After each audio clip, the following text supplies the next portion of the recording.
Making memorable characters in a good way. Hello and welcome back to my writing journey. I'm Byerrum, author of Crook Tales for Two, my Art Deco mystery, and the Crime of Fashion mysteries, and more. Books, plays, short stories. In these videos, I address various aspects of the writing life and journey, whether it's looking at changes in traditional publishing or how to avoid the traps of falling in love with your research. If that's interesting to you and you'd like to join the journey as a writer or as a reader, please like this video and subscribe to my channel. Today I am considering the characters in our books. Traditionally, a lot of people read mysteries for the puzzle of it. While I can generally guess who the bad guy is, I'm much more attracted to the characters than the puzzle. Long afterward, I will remember a turn of phrase, but not a turn of the screw in the plot, so to speak. I believe that every book is a mystery, whether it's called one or not.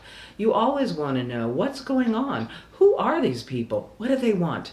In the same way, I believe that characters are the mainspring of the action. People commit murder because of how others treated them or refrained from treating them.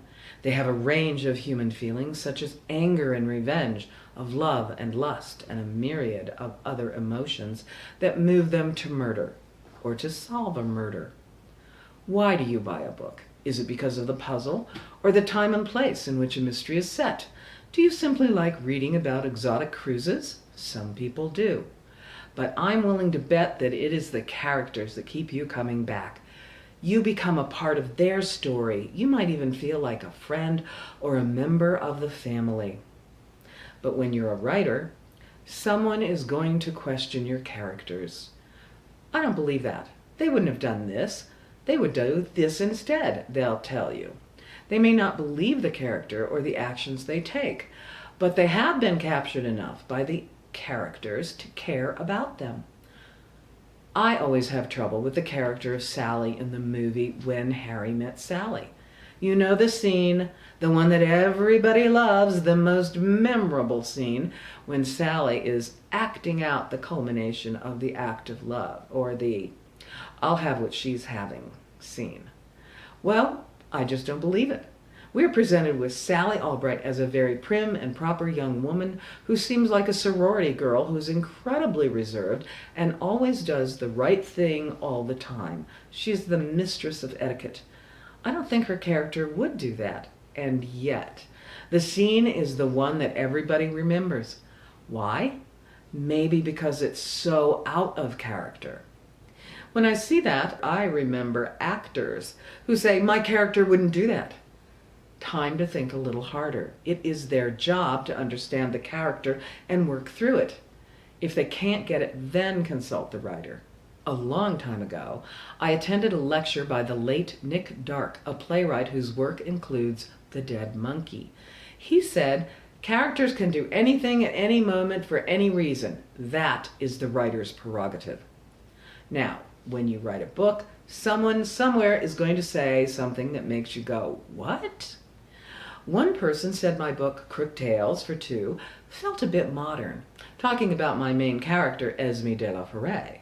Let me counter that people have always been modern in their own time. There have always been feminists, people who reach beyond the stereotypes.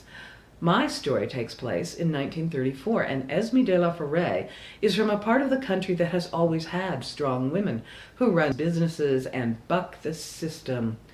And she goes to New York. Indeed, I come from a long line of strong Irish women, including my great-great-great-grandmother, who came over from Ireland to an unknown land with her daughter and her favorite horse. Nothing was said of her husband. I think he remains in a cemetery in Ireland. Mary McIntyre was said to like challenging traveling salesmen to horse races in exchange for their wares, their pots and pans. She neglected to tell them that the horse was a racehorse and not just an old nag in the barn. But that's pretty much how she furnished her home. She was a character and would make a great story. I think Esme is descended from that type of woman. If writers have unique protagonists and antagonists that jump off the page, they should stay true to their vision. Steer clear of stereotypes. Our job is not to fulfill every preconceived notion about good people and bad people. Good characters are rarely all good. Bad guys are generally not all bad, unless they are malignant narcissists. If a character is all good or bad, they are generally boring. But remember to give the character enough backstory to justify their actions and their words. We strive to make characters vibrant. We highlight that which is unique about them, their likes and their dislikes. Today, I was thinking about this. How do you describe a character and preview what may come later in the story, enough to make the reader pay attention? I came up with how I would introduce 2 new characters I never thought of before this morning at 6 a.m. 1.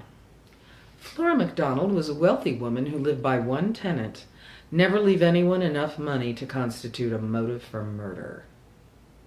And 2. Mary Jane was an old-fashioned sort of woman, an old-fashioned woman who shot 3 people on Monday morning. She could hardly believe it herself. Now, I want to know more. Unfortunately, I have other things to write in the meantime, but they may show up at some point in some work.